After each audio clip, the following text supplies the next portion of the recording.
Soyez sans crainte, car voici, je viens vous annoncer une bonne nouvelle, qui sera une grande joie pour tout le peuple.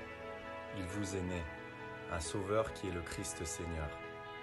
Tout à coup, il y eut avec l'ange l'armée céleste en masse, qui chantait les louanges de Dieu et disait « Gloire à Dieu au plus haut des cieux, et sur la terre, paix pour ses bien-aimés. » Luc chapitre 2, versets 10, 11, 13 et 14.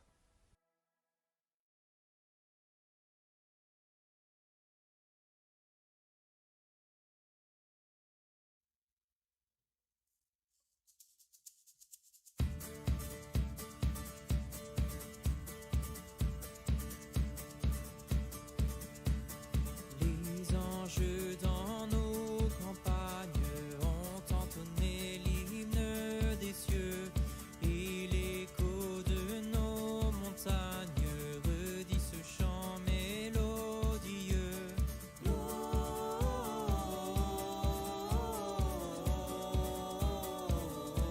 Gloria in excelsis Deo, Gloria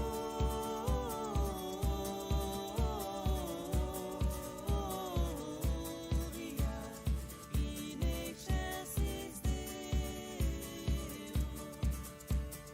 Berger grand est la nouvelle, le Christ est né, le Dieu sauveur. Venez, le ciel vous appelle à rendre hommage au Rédempteur.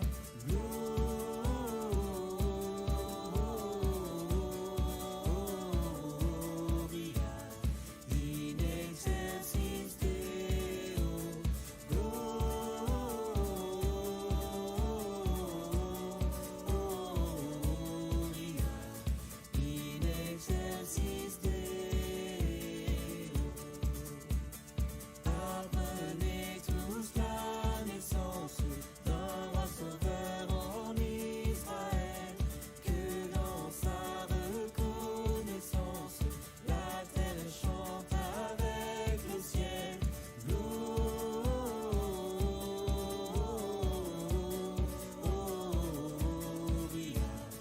in excelsis Deo, Gloria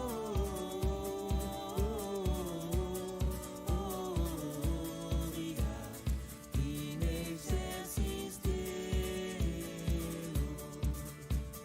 Vers l'enfant qui vient de naître, accourons tous avec bonheur. Le ciel nous l'a fait connaître. Oui, gloire au Christ, Dieu sauveur. Gloria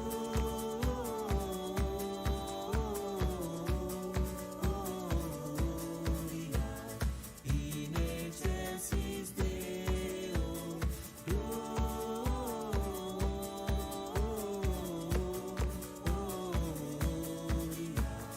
in excelsis Deo, Gloria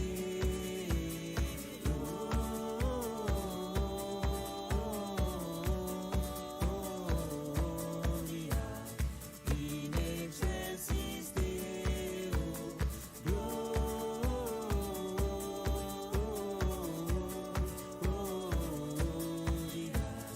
in excelsis Deo.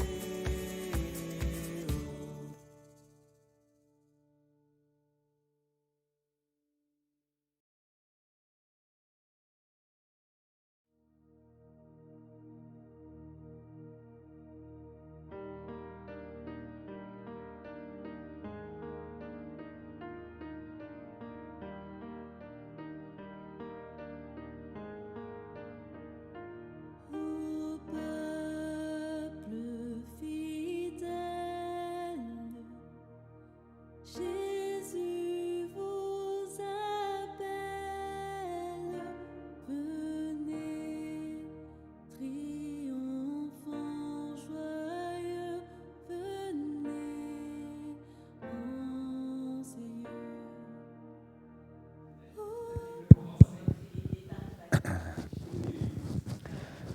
Voilà, les sœurs et frères. Là, je pense que si j'enlève mon masque d'ici, mes postillons de... Ah, j'étais KO hier. J'étais KO. J'ai dormi ou somnolé une partie de la journée, là. J'ai pris des Doliprane et je me disais, oh là là, avec le fait qu'il y a une pénurie de Doliprane, ça va être la galère. Vous avez entendu ça, qu'il y a une pénurie de Doliprane, là? C'est ceux pour les enfants, c'est ça? C'est les 500 ou les... Ah, les sirops. Ouais. Bon, en tout cas, là, je suis en train de vider les boîtes qu'on a à la maison. La grâce et la paix vous sont de la part de Dieu, grâce et paix qui se sont manifestées vraiment en Jésus-Christ. Quand Jésus il est venu sur cette terre, il a incarné la totalité de la grâce de Dieu, la totalité de la paix de Dieu, la totalité de la justice de Dieu. Là, je vous parlais du fait que j'étais un peu malade hier et par ailleurs, j'ai appris des mauvaises nouvelles avec des gens qui sont décédés. Hier, il y a eu 3 personnes qui sont décédées. Quelqu'un de notre église, mais qui ne pouvait plus venir vraiment au temple. Elle ne pouvait plus sortir de chez elle. Donc elle habite à Gargenville, elle s'appelle Alice. Il y a la femme de mon ami Erizou. Erizou, c'est un pasteur à l'église réformée de Toulouse. Il a... je dirais 35 ans, quelque chose comme ça, et son épouse à peu près la même. Je ne pense pas qu'ils avaient 40 ans tous les deux. Et donc elle a fait un AVC et boum. Donc on a prié et on a espéré, mais voilà, hier elle était décédée. Et puis mon copain Julien Coffinet, qui est à Madagascar en ce moment pour la cause là, et ben son papa vient de décéder aussi infarctus hier. Donc voilà, du coup, ça fait un peu beaucoup. Là, mardi, j'étais aux obsèques par rapport à la veuve, enfin non pas la veuve, la femme du pasteur des Mureaux, du pasteur Nonge de l'Assemblée de Dieu des Mureaux. Il y avait un monde énorme, il y avait 500, 600, 700 personnes, et vraiment beaucoup de gens qui étaient présents à ces obsèques. Mais du coup, voilà, je vous avoue que je ne suis pas forcément dans le meilleur état, mais je me dis, la grâce et la paix se sont vraiment manifestés en Jésus-Christ il y a 2000 ans. Et cette grâce et cette paix, elle se manifeste encore pour nous aujourd'hui. Et dans cette marche vers Noël, dans ce temps de l'Avent un peu particulier, où on est appelé à la repentance, à scruter notre manière d'être avec Dieu, comment est-ce qu'on est ajusté sans cesse entre notre foi, ce qu'on raisonne de notre foi théologique, de notre passé dans notre relation à Dieu, et puis ce qu'on vit au quotidien quand on est malade, quand on est endeuillé, quand on est attaqué de toutes parts. Voilà, mais la grâce et la paix nous sont vraiment données en Jésus-Christ. Amen. Je vous propose de lire un psaume. Peut-être Jean-Pierre, si tu veux.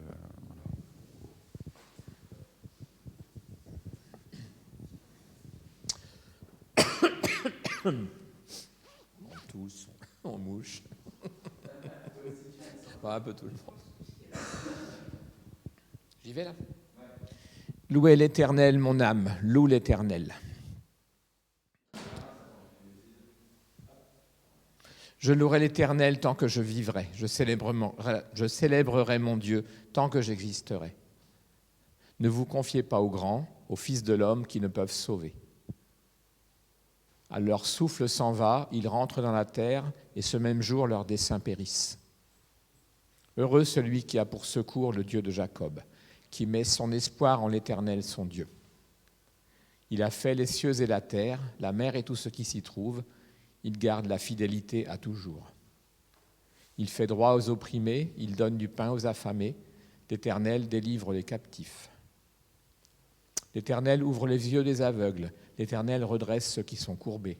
L'Éternel aime les justes. L'Éternel protège des étrangers. Il soutient l'orphelin et la veuve, mais il renverse la voie des méchants. L'Éternel règne éternellement. Ton Dieu, ô Sion, subsiste d'âge en âge. Louez l'Éternel.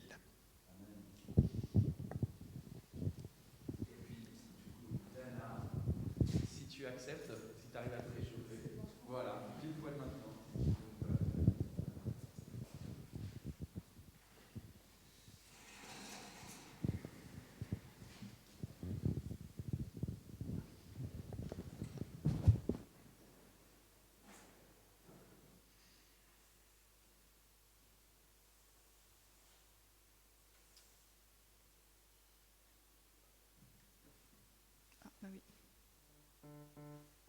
Ah, j'ai pas de son. Non, il est allumé. Ah, merci.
Ensuite, ce sera à l'agneau. L'univers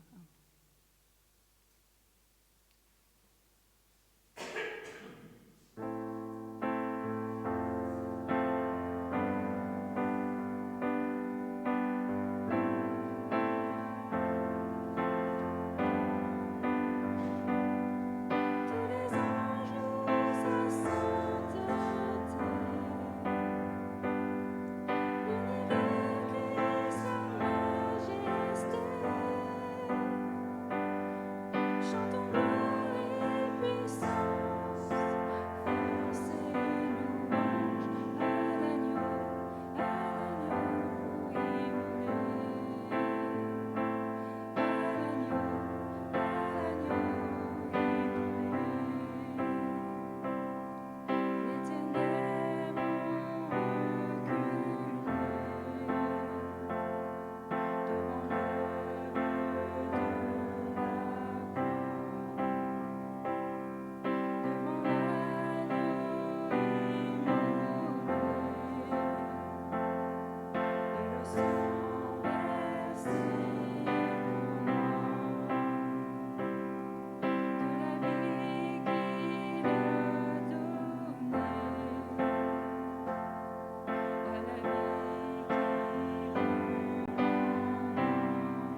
Voilà, alors aujourd'hui, dans mes lectures, j'avais la lettre que Paul rédige à Philémon, qui se trouve être une des épîtres du Nouveau Testament les plus courtes. Il y a aussi la lettre à Tite qui n'est pas très longue, mais Philémon, la lettre à Jude, mais la lettre à Philémon, voilà, elle est vraiment de Jude, pas à Jude, la lettre de Jude. La lettre à Philémon, donc de Paul à Philémon, elle est aussi très très courte, et donc du coup on va la lire. Et dans mes lectures, j'avais également la lettre que Paul rédige aux chrétiens de Colosse. Et donc il m'a semblé un parallèle avec un élément d'un des chapitres de la lettre aux Colossiens. Et donc on va aussi lire quelques parties de cette épître aux Colossiens. Voilà. Je sais pas. Anta, tu veux commencer ? N'hésite pas, tu passes quand tu veux passer. D'accord. Oui.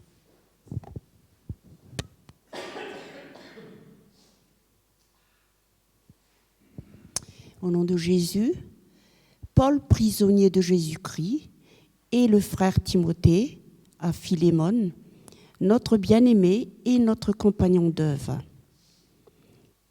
À la sœur Aphia, à Archippe, notre compagnon de combat, et à l'église qui est dans ta maison. Que la grâce et la paix vous soient données de la part de Dieu, notre Père, et du Seigneur Jésus-Christ. Je rends continuellement grâce à mon Dieu, faisant mention de toi dans mes prières, parce que je suis informé de la foi et que tu as au Seigneur Jésus et de ta charité pour tous les saints. Je lui demande que ta participation à la foi soit efficace pour la cause de Christ, en faisant reconnaître en nous toute espèce de bien. J'ai en effet éprouvé beaucoup de joie et de consolation au sujet de ta charité, car par toi, frère, le cœur des saints a été tranquillisé. C'est pourquoi, bien que j'ai en Christ toute liberté de te prescrire tout ce qui est convenable, c'est de préférence au nom de la charité que je t'adresse une prière, étant ce que je suis, Paul, vieillard, et de plus maintenant prisonnier de Jésus-Christ.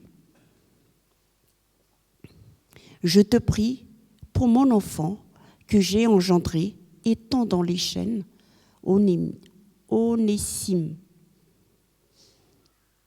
qui autrefois t'a été inutile, mais qui est maintenant utile, et à toi et à moi. Je passe à Dana. Ah oui, Alain.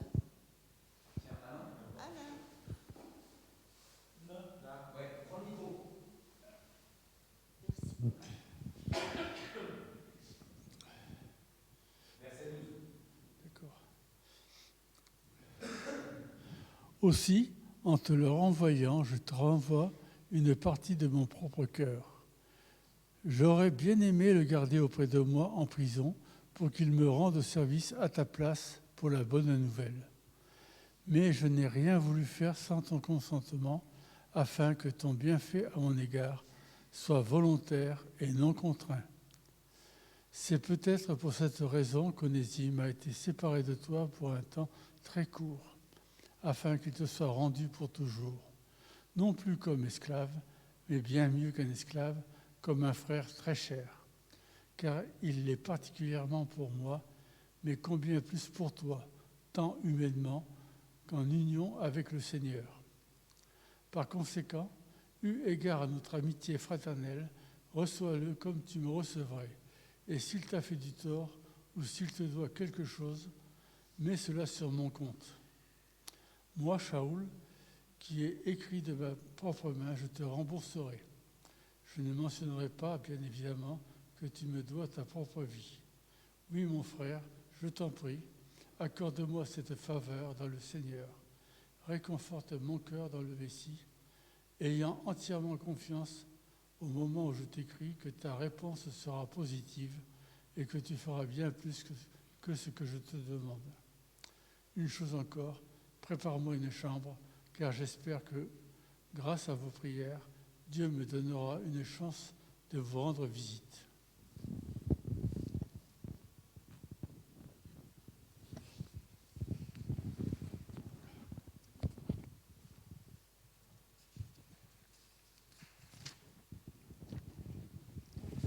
Épaphras, mon compagnon de captivité pour l'amour du Messie Yeshua, vous envoie ses salutations, ainsi que Marc, Aristarque, Démas et Luc, mes compagnons de travail.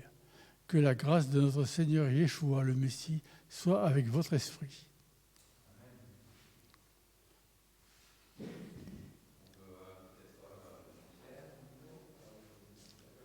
Et il y a deux parties à Colossiens. Donc, comme ça, tu prends le... Ok, je donnerai la suite.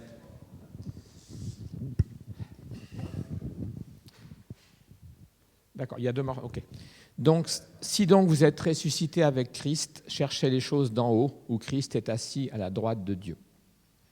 Affectionnez-vous aux choses d'en haut et non à celles qui sont sur la terre. Car vous êtes morts et votre vie est cachée avec Christ en Dieu. Quand Christ, votre vie, paraîtra, alors vous paraîtrez aussi avec lui dans la gloire.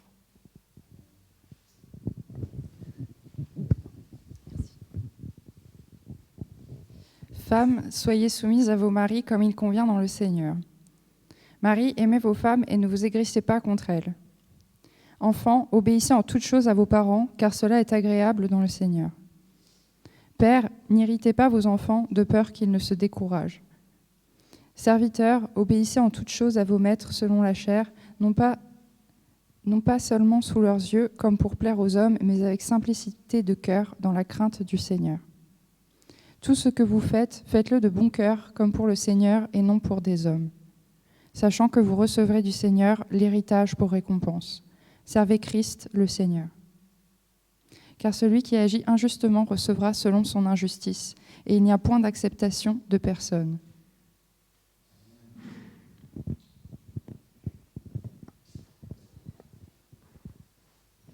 Merci beaucoup à chacun. C'est une vraie grâce que vous puissiez tous prendre votre part à la lecture de la parole. Et j'aime que l'Église, elle est faite d'hommes et de femmes, de jeunes et de moins jeunes, qui ont envie de lire la parole et d'être déplacés aussi dans leur propre schéma de pensée. J'aime le fait que ensemble, c'est pas juste Dana qui va lire la parole de son côté, qui va être stimulée, déplacée, peut-être des fois corrigée, toute seule de son côté avec ses expériences de vie, mais en Église, on est ensemble. Et ensemble, on est corrigé. Je pense que c'est le terme, vraiment. Corrigé dans notre trajectoire avec le Seigneur. Je le disais tout à l'heure au moment d'accueil.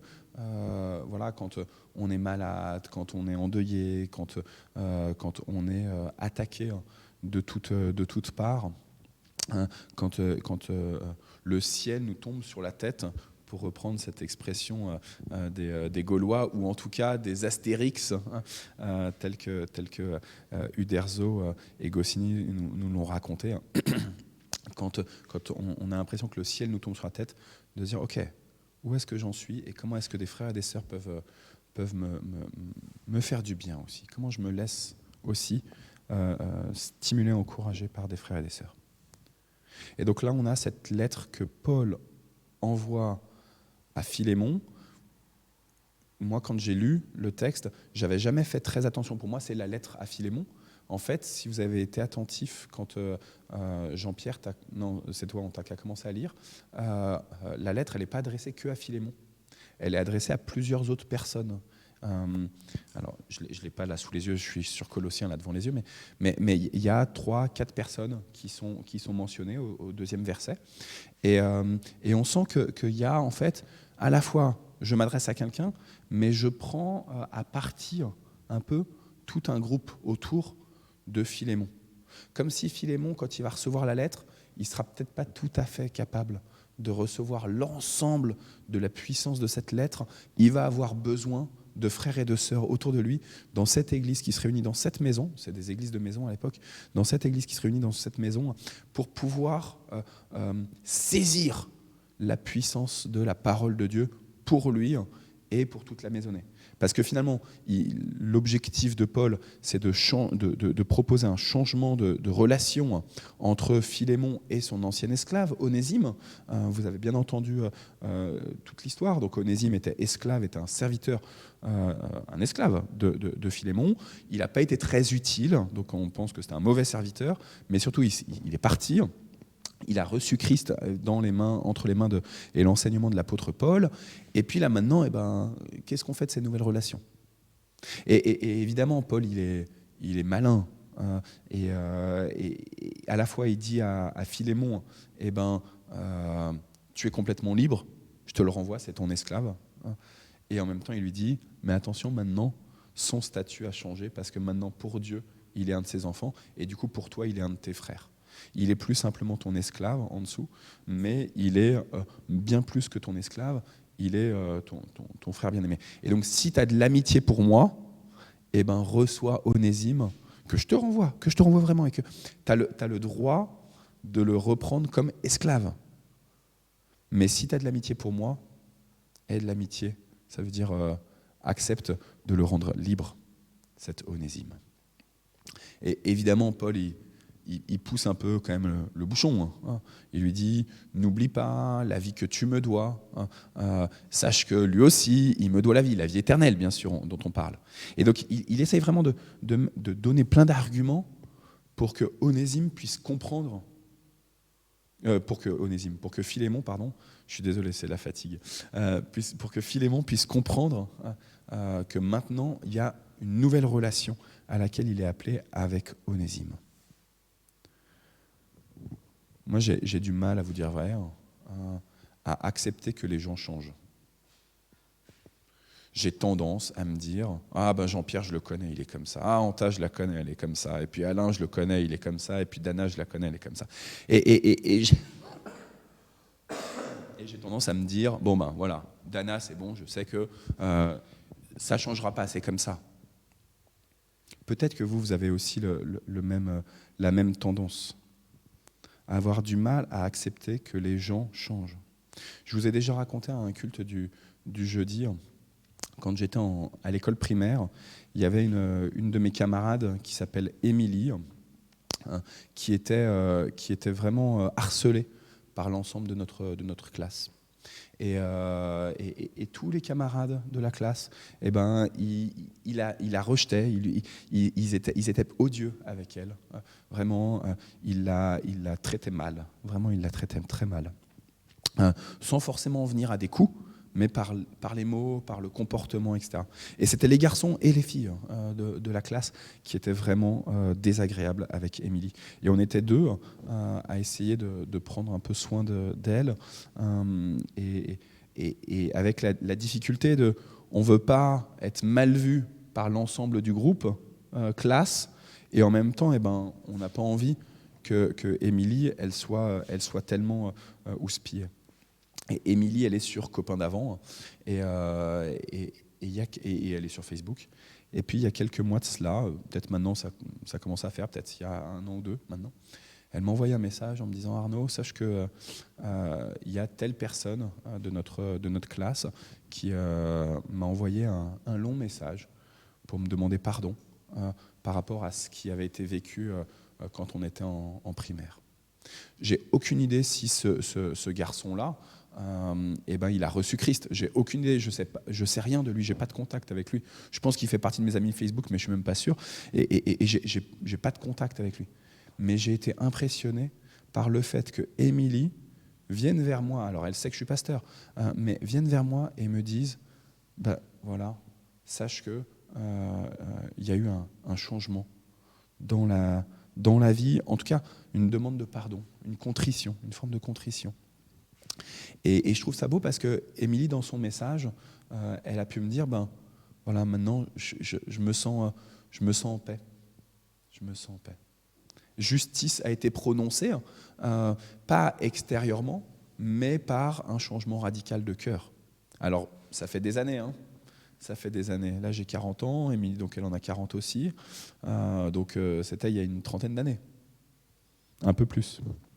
Mais toujours est-il que maintenant, elle peut être en paix. Parce qu'il y a eu un changement chez ce garçon-là. Peut-être que d'autres aussi, ils auront l'occasion à leur tour de demander pardon à Émilie. Et nous.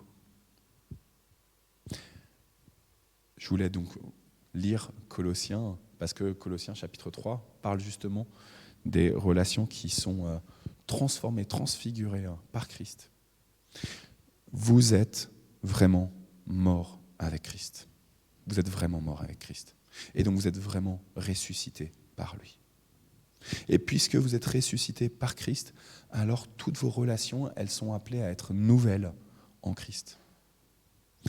Quand on a de l'animosité, quand on est en train de mettre, de catégoriser, de mettre dans des petits, d'enfermer, de mettre dans des petites prisons tous ceux qui nous environnent, alors à ce moment-là, on agit comme si on n'était pas encore ressuscité avec Christ.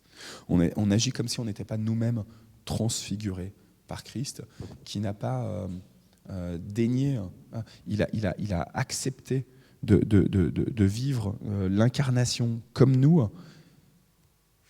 et pourtant, il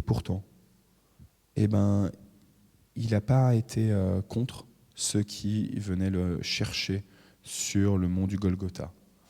Il n'a pas été contre ceux qui, pas qui venaient le chercher, mais qui venaient le clouer sur le mont du Golgotha. Il n'était pas contre ceux qui venaient le chercher au jardin des Oliviers. Quand Pierre il a coupé l'oreille du serviteur Malchus, il a pris soin aussi de ce serviteur qui faisait son travail. Christ était véritablement transfiguré parce qu'il voyait déjà les relations nouvelles qui pouvaient être établies en Christ, en lui, l'espérance que son Père avait pour chacune de ses créatures. Femmes, obéissez à votre mari, comme vous devez le faire dans le Seigneur. Et mari, aimez votre femme, ne soyez pas durs avec elle. Deux éléments, juste par rapport à ça. Ici à Mantes, on a ce groupe féministe qui s'appelle Fière, Forte, Féministe, Radicale et En Colère, et qui font beaucoup de bruit et qui veulent la fin du patriarcat, mais en fait qui veulent la fin des hommes, tout simplement. Je pense que le christianisme, c'est pas ce type de féminisme-là. Je pense que le christianisme, c'est pas non plus du machisme. Je pense que le christianisme est une forme de féminisme. Je suis d'accord avec toi. Et c'est pour ça que j'allais dire, je pense que le christianisme, c'est pas non plus le machisme de l'homme qui écrase la femme. On a les deux versets de Colossiens 3 qui vont ensemble. Une soumission mutuelle. Et c'est ça qui fait qu'on peut grandir tous ensemble. J'aime bien le fait que, enfants, obéissez à vos parents. Je vous avoue que je le dis un peu de temps en temps à mes enfants. Et j'oublie un petit peu ce qu'il y a juste après. Parents, n'irritez pas vos enfants, sinon ils risquent de se décourager. Et je le vois, c'est vrai au quotidien, combien quand j'irrite, quand j'agace mes enfants, ils ont juste envie de tout laisser tomber. Et quand je viens et que je leur dis « Naoum, fais ton violon, Jonas, ton corps, Naoum, ton violon », ils ont juste envie de me dire « Papa, on arrête la musique, quoi ». Trouvez le juste milieu, mais pensez avant toute chose que parce que maintenant on est en Christ, les relations sont appelées à être transfigurées, à être renouvelées totalement, des relations du ressuscité avec la création. Conséquence, là où on en est, oui, bien sûr qu'il y a des gens qui meurent autour de nous, et je vous le disais à l'accueil, là, il y a Alice Méchin là, qui est morte, et puis il y a le papa de mon copain Julien, et puis il y a la femme de Irizou, du pasteur Irizou, et profondément, charnellement, je suis pour ma part, là. Il y a ce camarade Tino dont on a parlé la semaine dernière, le camarade d'Alicia, qui devait avoir 18-19 ans, qui a aussi fait cet AVC. et profondément, charnellement, oui, on compatit et on est triste et on a envie de pleurer. Et en même temps, qu'est-ce que nos relations maintenant sont si on pense qu'on est vraiment ressuscité avec Christ et que ceux qui nous environnent sont aussi appelés à ressusciter avec Christ? Où est-ce qu'on en est dans la question de, je vais regarder vers Alain, toi qui aimes bien, au lieu du mot foi, utiliser le mot de confiance. Où est-ce qu'on en est vraiment sur la confiance qu'on a en Dieu qui est capable de prendre soin de chacune de ses créatures, celles qui sont vivantes comme celles qui sont mortes. Que celui qui, comme Philémon, va comprendre la parole reçue, qu'il en vive et qu'il puisse bénir autour de lui. Amen. Est-ce que vous avez des éléments que vous voulez partager, soit sur Colossiens 3, soit sur Philémon? Je remets mon masque anti-microbe. J'ai envie de prendre soin de vous. Ouais. Disons sur Colossiens, il est bon aussi de regarder le cadre social et historique de l'époque.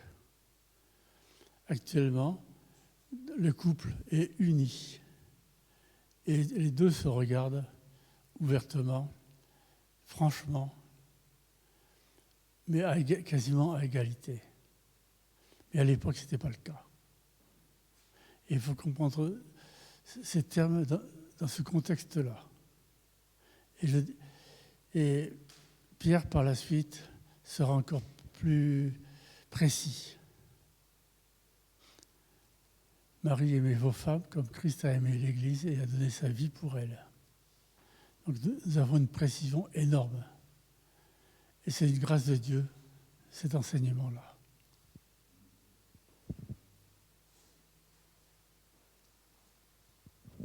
Est-ce que... Ouais, vas-y, Anta. Moi, ce qui m'a frappé, c'est le fait de se convaincre comme quoi les gens peuvent changer. Moi, j'ai tendance à dire, c'est pas à son âge qu'il va changer.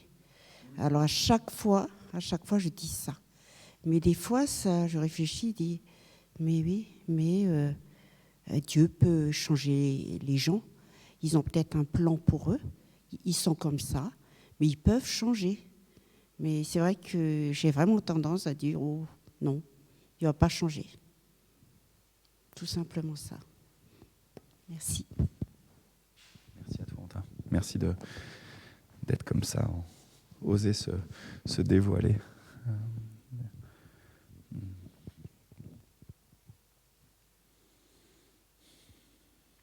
En début d'année 2022, avec les adolescents, on a réfléchi sur le nom qu'ils portent, et du coup aussi sur la manière dont Dieu se révèle, sur l'importance de ce que c'est que le nom dans la Bible, dans la parole.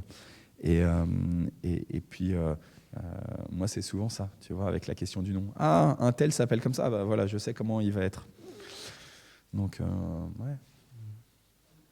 Ouais, le prénom, ouais. Ouais, le prénom.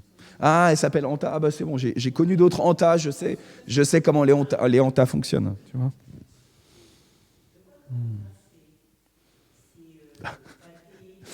J'en connais pas beaucoup des Anta. J'en connais 2. Vous êtes 2 que je connais.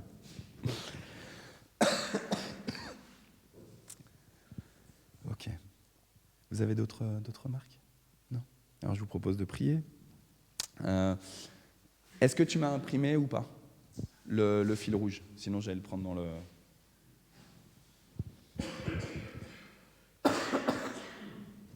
Oh là là.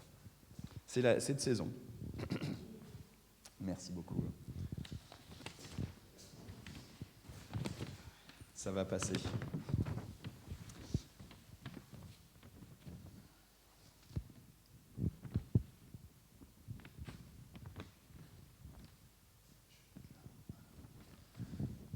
Un chrétien indonésien est poursuivi en justice après avoir été accusé de blasphème par des extrémistes islamiques.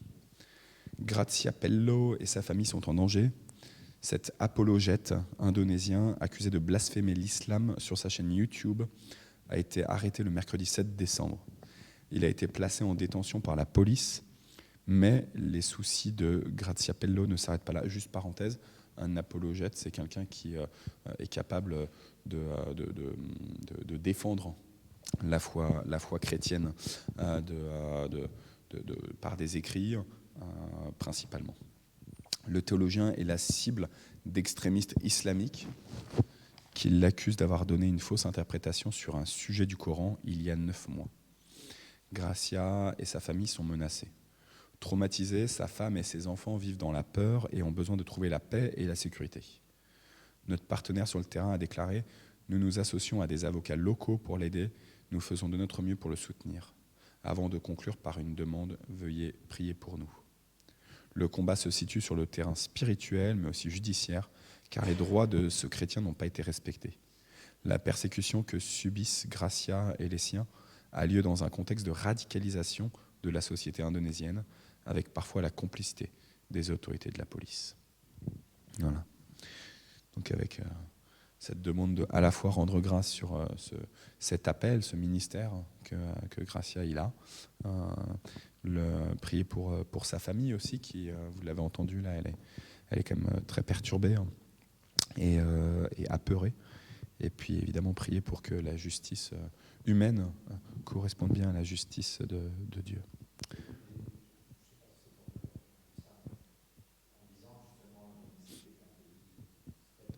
Qui était plutôt tolérant, ouais. C'est pareil pour le Sénégal aussi.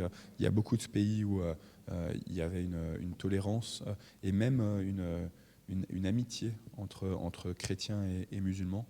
Et malheureusement, aujourd'hui, ça disparaît. Exactement. Donc je vous propose aussi de prier donc, par rapport aux familles des défunts là, que je vous ai mentionné. Donc, je vous les redis. Donc là, alors, par rapport à la paroisse, donc, la famille de René Martin, qui est décédé il y a 3 semaines maintenant, mais je pense que c'est important encore de continuer de prier pour les 4 enfants. La famille de Pierre Didier, où j'avais été à Soissons, si vous vous souvenez, pour faire ses obsèques. Et puis donc là, la famille de Alice Méchin, qui donc était une de nos doyennes, qui habite à Gargenville. Les obsèques auront lieu certainement après Noël. Je dois encore clarifier avec les pompes funèbres. Et puis au niveau de famille pastorale, là, de mon entourage, mais je vous les confie, peut-être que vous avez aussi d'autres sujets aussi, allons-y ensemble. Donc pour la famille Openda, là, le pasteur des Mureaux, Nonge, par rapport à sa femme Eugénie, pour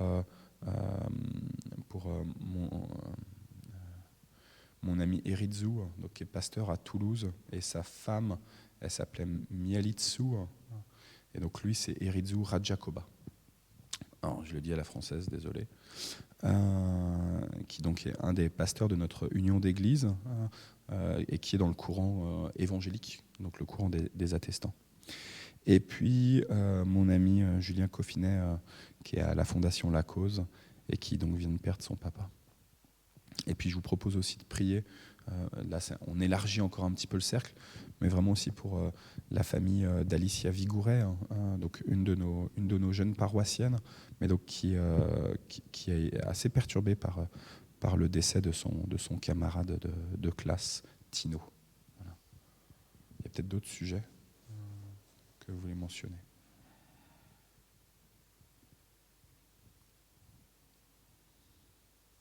Pour Nicole et Lydie, pour toi, pour ta santé. Ouais. Est-ce que tu as un peu des nouvelles te concernant ? Tu as des nouvelles te concernant toi-même ? Ok.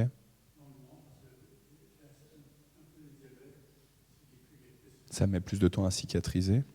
Ok. Le dos de Nicole, il est toujours aussi bleu ou ça commence à... Ok. Donc et Nicole et Alain ont fait une chute. Nicole, il y a 2 dimanches, et enfin c'était le samedi, mais dans la nuit du samedi au dimanche. Et puis Alain la semaine juste après, donc la semaine dernière. Voilà, sur le palier.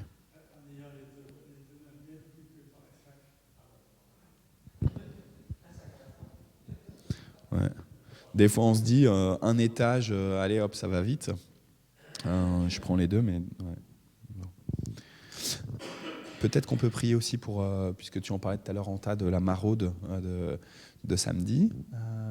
Donc cette maraude chantante, ambulante, où, voilà, avec tout un parcours, avec la police municipale qui va bloquer aussi si besoin est. Enfin voilà, c'est un gros dispositif au niveau de la mairie, beaucoup plus que ce qu'on avait imaginé. Que ça puisse, moi, vraiment ma prière, c'est aussi que la présence de la police municipale n'empêche pas qu'on puisse avoir des bons contacts en fait avec les gens, et que ça ne nous restreigne pas nous-mêmes d'aller au contact de ceux que le Seigneur nous met à cœur de rencontrer, quoi. On a tous les sacs, on va préparer. Le groupe de louanges, je sais qu'il est au taquet, ça, ils n'arrêtent pas d'envoyer plein de messages partout. Ils sont à fond, donc gloire à Dieu. Mais voilà, on veut remettre ça vraiment entre ses mains. Pour le culte le lendemain, la fête de l'Avent, avec la participation de tous ceux qui le veulent. J'ai oublié hier de faire un message pour rappeler que c'était le dernier jour, donc je vais faire un message aujourd'hui pour dire, allez, je vous ai donné 24 heures de plus. On a déjà quand même quelques personnes qui se sont inscrites, mais il y en a souvent qui s'inscrivent encore en dernière minute. Donc, et du coup, je ferai que demain l'ordre de passage. Voilà. Et puis les fêtes de Noël, donc avec notamment ces familles endeuillées, mais aussi avec plein de familles où c'est l'occasion de retrouver justement des gens qu'on ne voit pas tout le temps. Donc, ouais. Et puis en particulier le 25, on fait toujours un repas ici le 25 midi. Donc le 18, ce dimanche, on fait un repas partagé, classique, où on ramène chacun un plat et on partage tout comme ça. Mais le 25, c'est Isabelle et moi qui cuisinons entièrement, donc il faut s'inscrire en amont. Mais ça permet de ne pas passer le déjeuner du 25 tout seul pour ceux qui risqueraient d'être tout seuls ou d'être à deux. Donc voilà, c'est un bon moment. On prend un temps de prière, ça va ? On prend un temps de prière.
je te supplie pour tout le personnel soignant hospitalier qui est à pied d'œuvre pendant cette période de fête.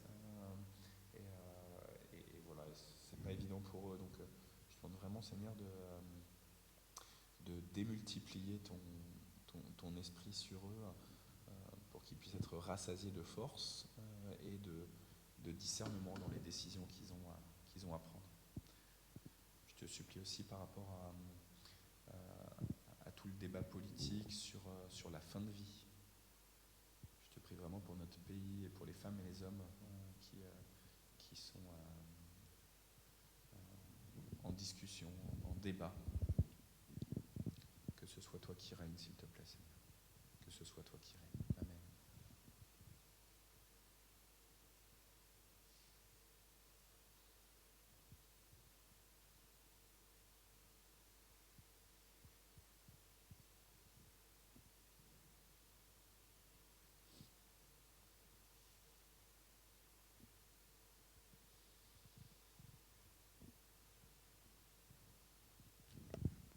Notre Père qui es aux cieux, que ton nom soit sanctifié, que ton règne vienne, que ta volonté soit faite sur la terre comme au ciel. Donne-nous aujourd'hui notre pain de ce jour. Pardonne-nous nos offenses, comme nous pardonnons aussi à ceux qui nous ont offensés. Et ne nous laisse pas entrer en tentation, mais délivre-nous du mal, car c'est à toi qu'appartiennent le règne, la puissance et la gloire, pour les siècles des siècles. Amen. Je vous propose qu'on chante le dernier chant. On s'est bien réchauffé maintenant. On va pouvoir chanter, on va pouvoir se lever, taper dans les mains, etc.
Que le Seigneur Jésus-Christ soit avec vous, guide vos cœurs, votre esprit, et soyez bénis pour cette fin de semaine. Et je vous souhaite une très très bonne journée. Amen.